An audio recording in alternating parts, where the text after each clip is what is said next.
빌립보서 4장 1절부터 5절까지입니다. 갈등 속에서도 하나 되는 교회.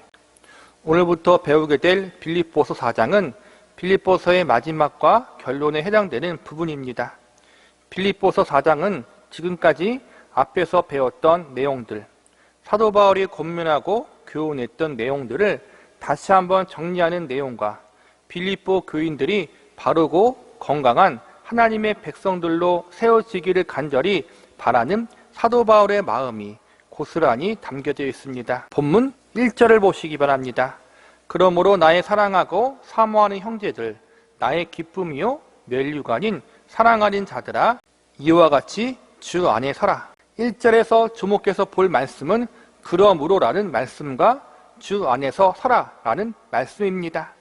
그러므로라는 말은 앞서 배운 빌립보서 1장, 2장, 3장에서 사도 바울이 권면하고 교훈했던 가르침에 대한 내용들을 종합하여 정리한다는 말입니다. 빌립보서 1장에서 배운 가장 중요한 주제는 복음에 합당한 생활입니다. 그리고 빌립보서 2장에서 배운 가장 중요한 주제는 예수님의 마음을 품은 성도라고 할 수 있습니다. 3장에서 중요한 주제는 예수님을 소망으로 삼는 성도라고 할 수 있습니다. 1장, 2장, 3장에서 배운 교훈과 가르침들을 한마디로 정리하자면 주 안에서 서라는 교훈으로 정리하여 요약할 수 있습니다. 복음에 합당한 생활을 하는 성도, 예수님의 마음을 품은 성도, 예수님을 소망으로 삼는 성도, 이러한 성도의 모습을 한마디로 정리하자면 주 안에서 서 있는 성도라고 할 수 있는 것입니다. 그런데 여기서 우리가 주목해서 볼 것은 주 안에서 서라는 교훈을 사도 바울이 강조하기 앞서서 먼저 빌립보 교인들을 향해 사랑하고 사모하는 형제들, 나의 기쁨이요 멸류관이라고 이야기하고 있다는 것입니다. 이 말은 빌립보 교인들을 향한 사도 바울의 사랑과 관심이 얼마나 간절한지를 보여주고 있는 것입니다. 빌립보 교인들을 생각하면 기쁨이 솟아나고 그들을 간절히 사모할 만큼 그만큼 아끼고 사랑했다는 것입니다. 빌립보 교인들이 먼저 주 안에 섰기 때문에 사도 바울이 그들을 사랑하고 아낀 것이 아니었습니다. 빌립보 교인들이 아무런 문제가 없고 완벽했기 때문에 사도 바울의 기쁨과 멸류관이 되었던 것은 아닙니다. 앞선 3장에서 보았듯이 빌립보 교인들 안에는 아직 이단적 문제가 남아 있었습니다. 그리고 오늘 본문 2절과 3절에 보면 빌립보 교회 안에 갈등이 있는 모습이 등장합니다. 이로 보건대 빌립보 교회 안에는 이단적 가르침에 대한 취약한 부분이 있었고 교회 안에 갈등과 다툼의 문제가 있었습니다. 그러나 이러한 문제들과 부족함들이 있음에도 불구하고 사도 바울은 여전히 빌립보 교인들을 향하여 나의 사랑하고 사모하는 이유, 나의 기쁨과 멸류관들이라고 사랑스럽게 이야기하고 있습니다. 우리는 이 점을 항상 염두에 두고 있어야 합니다. 교회는 죄 없는 의인들이 모이는 곳이 아니라 죄 있는 사람들이 모이는 곳입니다. 아직 우리는 천국이 아니라 죄 많은 이 땅에서 살고 있습니다. 우리가 몸담고 있는 교회도 아직 천상의 교회가 아니라 문제 많은 이 땅에 존재하고 있는 교회입니다. 그러므로 연약함과 갈등이 있고 다툼의 문제들이 있을 수 있습니다. 여전히 문제가 있는 교회지만 사도 바울이 그들을 사랑하고 아낀다고 고백했듯이 하나님도 우리가 연약하고 부족해도 여전히 우리를 사랑하고 아끼고 계시다는 사실을 기억하고 있어야 합니다. 예수님 안에서 우리를 받아주셨기 때문에 우리는 문제가 많고 탈이 많은 존재지만 여전히 하나님의 존귀한 멸류관들입니다. 우리는 늘 이 사실을 잊지 말아야 합니다. 그러므로 우리는 교회의 이러한 연약성과 한계성에도 불구하고 교회가 하나 되기에 힘을 써야 합니다. 에베소서 4장에 보면 사도 바울은 이렇게 가르치고 있습니다. 모든 겸손과 온유로 하고 오래 참음으로 사랑 가운데에서 서로 용납하고 평안에 매는 줄로 성령이 하나 되게 하시는 것을 힘써 지키라. 몸이 하나요 성령도 한 분이시니 이와 같이 너희가 부르심의 한 소망 안에서 부르심을 받았느니라. 우리의 교회는 예수 그리스도 안에서 한 성령과 한 소망으로 부름받은 공동체입니다. 하나님이 예수님과 성령님을 통해 우리를 부르셨고 하나 되게 하셨습니다. 예수님이 머리고 우리는 그분의 지체로 부름받은 것입니다. 그러므로 교회는 하나 되기에 힘써야 합니다. 그렇다면 어떻게 해야 교회가 여러 갈등과 다툼의 문제들 속에서 연약함과 부족함 가운데에서도 하나 되는 교회가 될 수 있을까요? 어떻게 해야 하나님의 뜻대로 예수님과 성령님이 하나 되게 하신 것을 힘써 지킬 수 있을까요? 우리는 오늘 본문의 말씀을 통해서 그 방법을 알아보도록 하겠습니다. 첫 번째로 주 안에서 같은 마음을 품어야 합니다. 본문 2절을 보시기 바랍니다. 내가 유오디아를 권하고 순두개를 권하노니 주 안에서 같은 마음을 품으라. 여기서 보니까 유오디아와 순두개라는 두 여인 사이에 갈등의 문제가 있었던 것으로 보입니다. 이어지는 3절에 보니까 이 두 여인이 바울과 함께 복음에 힘썼던 사람들이라고 이야기하고 있습니다. 아마 이 두 여인은 사도 바울이 빌립보 교회를 개척할 때 함께했던 개척 멤버였던 것 같습니다. 빌립보 교회는 유럽 지역에 처음 세워진 교회였습니다. 그러니 이 유오디아와 순두개 역시도 사도 바울을 통해 복음을 듣고 예수님을 믿게 된 경우였을 것입니다. 사도 바울에게 직접 복음을 듣고 그리스도인이 된 이 두 여인, 그리고 빌립보 교회를 개척하는데 큰 도움이 되어준 이 두 사람이 서로 간의 갈등과 다툼이 있다는 소식이 사도 바울에게 들리게 되었습니다. 그냥 그럴 수 있는 일이라고 치부하기에는 갈등의 골이 깊었기에 꽤 교회를 시끄럽게 했던 것 같습니다. 오늘날로 말하자면 교회 안에서 연륜도 있고 영향력도 큰 두 권사님 사이에 싸움이 났던 것 같습니다. 초신자들이나 새신자들 사이에 갈등의 문제가 생기고 다툼이 나면 사실 큰 시험거리는 아닙니다. 아직 교회 생활에 대해서, 신앙생활에 대해서 모르니까, 어린아이 같으니까 대부분의 교인들이 이해할 수 있고 넘어갈 수 있습니다. 그런데 신앙의 연륜도 깊은, 또한 교회에서 어느 정도 직분과 위치에 있는 성도들이 갈등의 문제와 다툼의 문제를 일으키면 많은 사람들에게 시험거리가 될 수 있습니다. 교회에 덕이 안 되는 일입니다. 그래서 두 여인의 영적인 스승이었던 사도 바울이 두 사람을 중재하여 화해시키기 위해서 노력을 합니다. 그리고 그 화해를 위한 권면의 내용은 주 안에서 같은 마음을 품어라 였습니다. 예수님 안에서 같은 마음을 품으라는 것은 지난 시간 빌립보 2장에서 배웠던 내용, 그리스도 예수의 마음을 품으라라는 가르침과 동일한 교훈입니다. 빌립보서 2장에서 배운 예수님의 마음은 어떠한 마음이었습니까? 섬김과 겸손, 순종과 복종의 마음입니다. 하나님과 동등하신 예수님께서 자신을 비우시고 이 땅에 종의 형체를 가지고 오셨습니다. 하나님의 아들이신 예수님이 우리를 섬기기 위해서 먼저 그분 자신을 낮추셨습니다. 하나님과 동등하신 예수님이 자신을 낮추시고 섬기는 종으로 오셨다면 우리가 다른 이들을 겸손히 섬기지 못할 이유가 어디 있겠습니까? 예수님께서 자신을 겸손히 낮추시고 섬김의 모습으로 오신 것은 저와 여러분을 구원하기 위해서였습니다. 그분이 낮아지고 섬기셨으므로 겸손한 모습으로 순종하셨기 때문에 저와 여러분이 구원을 받아 하나님의 백성과 자녀가 될 수 있었습니다. 그런데 오늘 유오디아와 순두개는 어떤 모습이었습니까? 유오디아와 순두개의 갈등과 다툼의 원인에 대해서 본문은 정확히 기록되어 있지 않기 때문에 그 내용을 자세히 알 수 없습니다. 그러나 우리는 보편적으로 사람과 사람 사이에 갈등이 생기고 다툼이 생기는 이유가 무엇인지 압니다. 보통 상대방이 마음에 들지 않기 때문입니다. 상대방이 마음에 들지 않는 이유는 내 고집과 내 주장대로 움직여주지 않기 때문입니다. 이 말을 다른 말로 바꾸면 아직도 섬김받기를 좋아하고 인정받고 대접받기를 원하는 자리에 서 있다는 것입니다. 이 두 여인은 초신자나 새신자가 아니었습니다. 사도 바울의 제자들이었고 교회의 개척 멤버였으며 신앙의 연륜자요 선배 위치에 있던 사람이었습니다. 사도 바울이 얼마나 고생하여 교회를 세웠는지, 얼마나 고난받으며 복음을 증거했는지 직접 목격했던 사람들이었습니다. 그의 스승인 사도 바울이 대접받기를 원치 않고 늘 섬김과 복종의 자리에 서 있었던 것을 옆에서 지켜본 사람들이었습니다. 무엇보다도 그들의 믿음의 구주이신 예수님도 언제나 섬김과 겸손과 낮아짐의 자리에 있으셨습니다.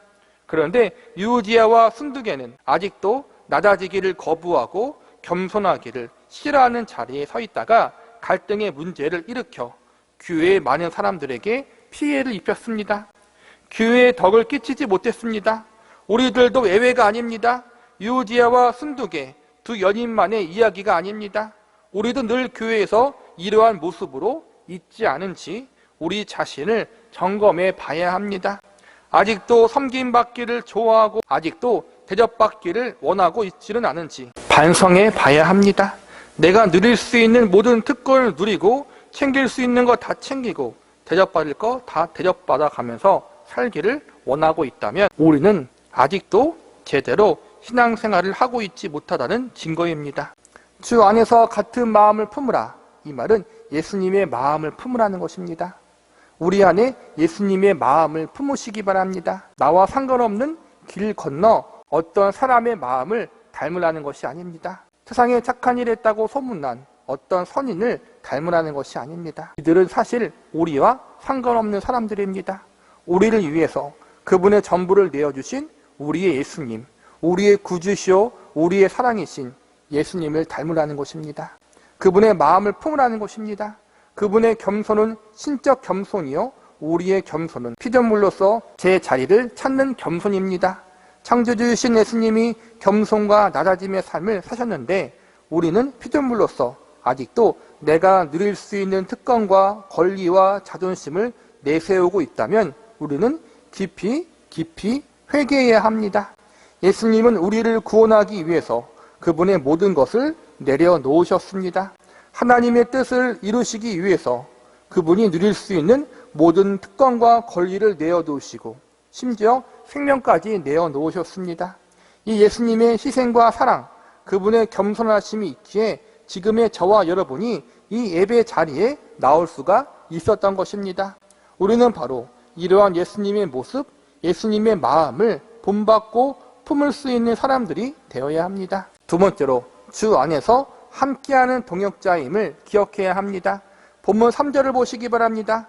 또 참으로 나와 멍에를 같이 한 내게 구하노니 복음에 나와 함께 힘쓰던 저 여인들을 돕고 또한 글레메드와 그 외에 나의 동역자들을 도우라.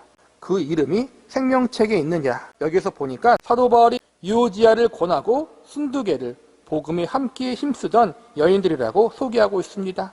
그러면서 그들을 도우라고 권면하고 있습니다. 빌립보 교회는 사도 바울의 애정과 관심을 받고 있는 교회였습니다. 빌립보 도시에서 사도 바울은 많은 일을 겪습니다. 이곳에서 복음을 전하다가 매도 많이 맞고 감옥에 갇히는 일도 경험합니다. 거기서 쇠사슬에 채여 자유를 속박당하는 일을 경험합니다. 이때 이 소식을 들었던 많은 빌립보 교회 성도들이 큰 걱정을 하며 바울의 석방을 위해서 기도합니다. 그런데 하나님께서 지진을 일으키셔서 감옥에 있는 바울을 꺼내주셨습니다. 이 일로 인해 감옥을 지키던 간수장과 그의 가족들이 구원을 받게 되고 빌립보 교인들이 많은 위로를 얻게 됩니다. 빌립보 교회가 세워지면서 겪었던 많은 일 가운데 유오디아와 순두개가 있었고 이 두 여인은 사도 바울과 이 모든 과정을 함께 겪었습니다. 그래서 함께 기쁨과 고생을 경험한 빌립보 교회와 이 두 여인에게 사도 바울은 특별한 사랑의 마음을 가지고 있었습니다. 사도 바울은 이 두 여인을 당당히 자신의 동역자라고 소개합니다. 아직 갈등과 다툼이 남아있지만 그래서 문제를 일으켰지만 그래도 여전히 자신의 사랑하는 자들이요 주의 일을 함께 감당해온 동역자라는 사실을 잊지 않고 있었습니다. 사도 바울이 이러한 고백 속에는 자신의 사랑과 애정을 이야기하는 동시에 비록 문제가 있지만 서로 갈등이 있지만 예수님 안에서 서로가 동역자라는 사실을 다시 한번 되새기라는 겉면의 교훈이 포함되어 있는 것입니다. 동역자라는 말은 사전적으로 동일한 한 가지 목적을 가지고 함께 일하는 사람이라는 뜻이 있습니다. 하나의 동일한 목적이 무엇입니까? 하나님 나라의 일을 위하여 복음 사역을 위하여 함께 일하는 사람이라는 것입니다. 서로 다른 길을 가는 사람들이 아닙니다. 서로 같은 길을 가는 사람들입니다. 최종 목적지가 같습니다. 그러므로 믿는 자는 서로 예수 그리스도 안에서 사랑으로 묶여 있는 사람들입니다. 서로 떼려야 뗄 수 없는 존재인 것입니다. 그래서 교회를 영적인 가족이라고 부르기도 합니다. 우리 모두 가족들이 있습니다. 부모가 있고 형제들이 있습니다. 우리가 한 부모 밑에 태어나고 같은 핏줄을 가지고 있음에도 불구하고 살면서 가정 안에서 많은 갈등을 경험합니다. 그러나 그러한 갈등이 있다고 해서 우리는 가족의 필요성을 부정하거나 부모나 형제의 존재를 거절하지 않습니다. 분명 살면서 가족들에 의해서 상처를 받으며 살아가기도 합니다. 가족 때문에 고생을 하기도 합니다. 그러나 그렇다고 가족이 필요 없고 형제 자매가 필요 없다고 할 수는 없습니다.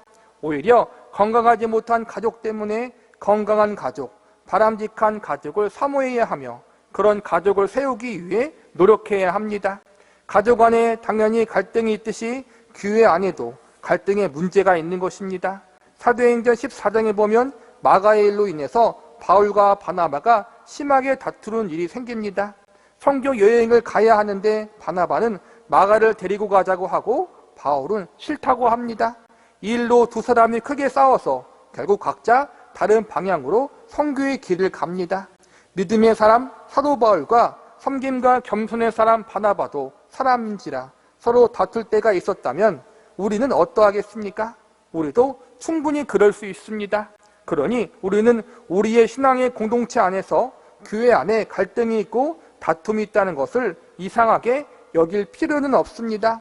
중요한 것은 어떻게 하면 이 갈등의 문제가 교회에 해를 끼치지 않는 선에서 잘 봉합되고 어떻게 하면 이 다툼의 문제가 창조적으로 해결될 수 있는지를 기도하며 고민해야 하는 것입니다. 마가의 문제로 바나바와 싸웠던 사도 바울은 나중에 마가를 매우 귀하게 여기며 그의 사역에 꼭 필요한 동역자라고 이야기합니다. 싸움이 있고 다툼이 있고 당장 기분이 상할 수 있습니다. 우리는 인간이라 당연한 것입니다. 그러나 이러한 갈등이 서로 인연을 아예 끊게 만드는 파괴적인 결과로 다가오지 않고 서로 시간을 두고 감정을 잘 수습하며 다시 만날 때 화해하고 봉합할 수 있기 위해서 기도하며 노력해야 합니다. 그러면 되는 것입니다. 이러한 일이 가능해지기 위해서 필요한 것이 바로 동역자 의식입니다. 하나님이 나만 부르지 않고 저 사람도 부르셨다. 예수님이 나만을 위해서 십자가를 지신 것이 아니라 저 성도를 위해서도 십자가를 지셨다. 나나 저 사람이나 우리 모두 예수님 안에서 함께 부름을 받았고 예수님을 구주로 부르고 하나님을 아버지라 부른다. 이 사실을 우리는 잊지 말고 기억하고 있어야 합니다. 그래서 2절에 보면 사도 바울이 갈등의 문제를 겪고 있는 두 여인을 향해 책망한다고 하지 않고 권한다고 부드럽게 이야기하고 있습니다. 사람인지라 충분히 그럴 수 있다는 것입니다. 그러므로 너무 서로 감정적으로 행동하지 말고 교회의 덕을 위해서 그리고 서로를 위해서 예수님의 마음을 품으라, 주 안에서 한 마음을 품으라라고 부드럽게 권고하고 있는 것입니다. 신앙생활은 언제나 함께라는 전제가 붙는다는 사실을 기억해야 합니다. 나 혼자 잘났다고 나 혼자 열심히 잘한다고 되는 것이 아닙니다. 하나님만 의지하고 바라보자. 이 구호는 정답 중에 정답입니다. 그런데 우리는 이 구호가 있기까지의 과정을 늘 생각해야 합니다.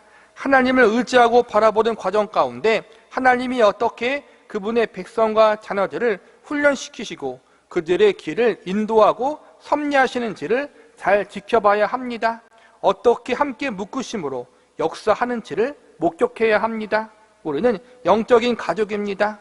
영적으로 운명의 공동체입니다. 이 사실을 잊지 말고 동역자 의식, 영적인 가족이라는 공동체 의식을 가지고 모든 일을 교회의 덕이 되도록 해결할 수 있는 저와 여러분이 되시기를 기도합니다. 말씀을 마무리하겠습니다. 교회는 운명의 공동체입니다. 믿는 그리스도인들은 운명의 공동체 안에서 서로 연결되어 있고 묶여 있는 사람들입니다. 나 혼자 잘한다고 신앙생활을 잘하는 것은 아닙니다. 나는 잘하는데 너는 못한다. 이렇게 서로 판단하고 정죄할 필요 없습니다. 지체의 어느 부분이 연약하면 다른 지체가 이를 보완해주고 돕는 역할을 하는 것이 정상입니다. 오른팔이 아픈데 왼팔이 너 때문에 힘들다라고 불평할 수 없습니다. 그러므로 우리는 운명의 공동체라고 부를 수 있습니다. 우리는 함께하는 동역자요, 운명을 같이 하는 가족들입니다. 우리는 예수님 안에서 운명의 공동체로 부름받았습니다. 예수님이 우리를 그분 안에서 묶어버리셨습니다. 우리는 각자가 아니라 예수님을 머리로 하여 하나 되는 지체로 부름받았습니다. 주의 일을 하다 보면, 함께 신앙생활을 하다 보면 어느 날은 내가 실수하기도 하고 어떤 날은 다른 이들이 실수하기도 합니다. 내가 잘하면 다른 이가 못하고 내가 못하면 다른 이가 잘할 때가 있습니다. 그러니 누가 더 잘났고 못났다가 없습니다. 잘한다고 교만할 필요 없고 못한다고 기죽을 필요 없습니다. 본문 3절 마지막에 보면 그 이름들이 생명책에 있다고 나와 있습니다. 이 말은 지금 신실하게 빌립보 교회 안에서 주의 일을 감당하는 사람들 뿐만 아니라 갈등의 중심에 있는 유오디아와 순두계도 다 같이 주님이 예비하신 천국에 들어갈 자라는 것입니다. 모두가 예수님 안에서 구원받은 하나님의 백성과 자녀라는 것입니다. 본문 5절을 보시기 바랍니다. 너희 관용을 모든 사람에게 알게 하라. 주께서 가까우시니라. 여기서도 보니까 주께서 가까우시다라고 말하고 있습니다. 주님이 오실 날이 가깝다는 것은 두 가지 의미가 있습니다. 하나는 주의 재림의 날이 조금씩 가까워지고 있다는 의미이고, 또 하나는 우리가 주님 앞에 갈 날이 가까워지고 있다는 의미가 있습니다. 예수님의 재림의 날이든 개인적 죽음으로 인한 종말이든 우리는 언제나 예수님 앞에 서야 하며 예수님과 함께 천국에서 영원히 살아야 합니다. 결국 지금 이 땅에서만 서로 보는 사이가 아니라 천국 가서도 영원히 서로 얼굴 보며 살아야 할 사이라는 것입니다. 그러니 지금 너무 얼굴 붉히며 원수처럼 살면 안 된다는 것입니다. 천국에서 주님과 더불어 우리 모두 영원히 그리고 함께 살아야 할 사람들입니다. 갈등의 문제는 당연히 있을 수 있지만 서로 다시 얼굴을 안 볼 사람처럼 대하면 안 되는 것입니다. 갈등의 문제를 우리는 잘 해결해야 합니다. 교회에 덕을 세우는 사람들이 되어야 합니다. 5절에서 관용이란 말은 다른 이의 잘못을 너그럽게 받아들이거나 용서한다는 의미를 가지고 있습니다. 우리는 남이 아닙니다. 우리는 예수님 안에서 한 몸으로 부름받은 사람들입니다. 그래서 우리는 주 안에서 같은 마음을 품어야 하며 서로 예수님 안에서 운명을 같이 하는 동역자라는 사실을 늘 기억해야 합니다. 주 안에서 우리는 나 혼자만이 아니라 우리 모두가 다 함께 새로운 피조물로 거듭났다는 사실을 기억하셔야 합니다. 하나님이 우리를 거듭나게 하사 교회로 부르셨습니다. 예수님을 머리로 하고 우리를 그분의 지체로 불러주셨습니다. 우리는 운명의 공동체입니다. 떼려야 뗄 수 없는 영적인 가족입니다. 이 사실을 기억하면서 갈등을 극복하고 그 가운데에 있는 여러 문제들을 뛰어넘어 예수님 안에서, 성령님 안에서 하나가 되는 교회로 우뚝 설 수 있기를 간절히 기도합니다. 그 안에서 부름받은 자들답게 예수님의 모범을 본받아 서로 겸손히 섬기며 서로의 허물을 용서하며 부족함과 연약함을 기꺼이 용납할 수 있는 저와 여러분이, 그리고 우리 교회가 되기를 간절히 기도합니다.